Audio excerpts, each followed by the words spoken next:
महाराष्ट्राच्या स्थानिक स्वराज्य संस्था निवडणुकीला अवघ्या काही तासातच बुलढाण्यात बोगस मतदानाचा मोठा घोटाळा उघडकीस आलाय।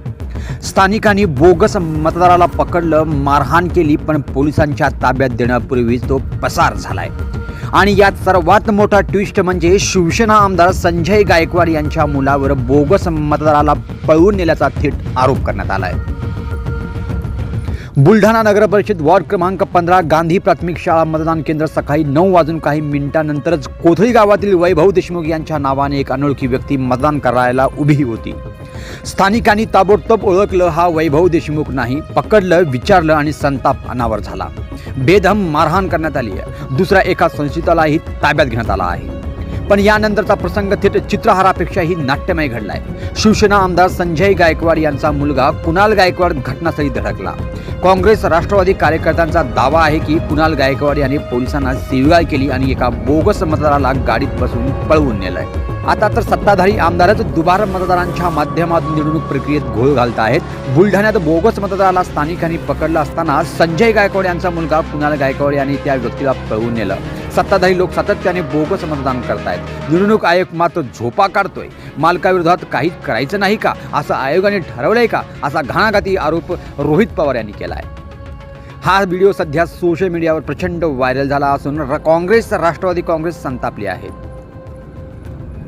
तर शिवसेना महायुतीकडून मात्र या आरोपावर अद्याप कोणतीही अधिकृत प्रतिक्रिया आली नाहीये। पोलिसांनी दोन्ही संशयितांना ताब्यात घेतले की एक जण फरार आहे, याबाबत स्पष्ट माहिती अद्याप मिळाली नाहीये। महाराष्ट्राच्या या निवडणुकीत आता बोगस मतदानाचा मुद्दा पुन्हा एकदा डोकं वर काढतोय। निवडणूक आयोग काय कारवाई करताय, संजय गायकवाड कुटुंबीय काय म्हणतात, आम्ही या प्रकरणावर सातत्याने नजर ठेवून आहोत। पुढील अपडेटसाठी आमच्यासोबत जोडलेले राहा।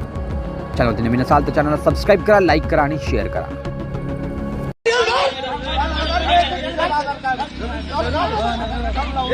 साहेबाला बोलून राहिलो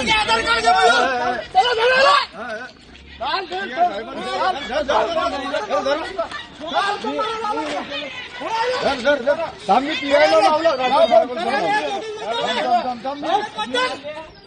साहेबांना लावला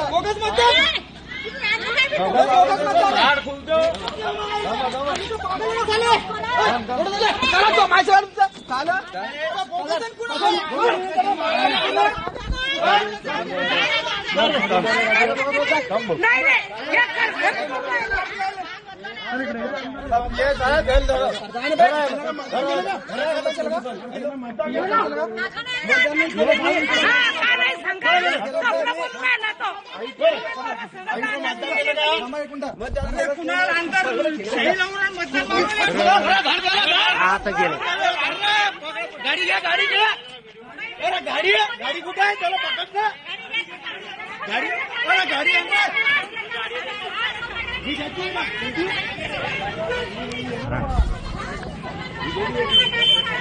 पोलीस वाले भी कैसे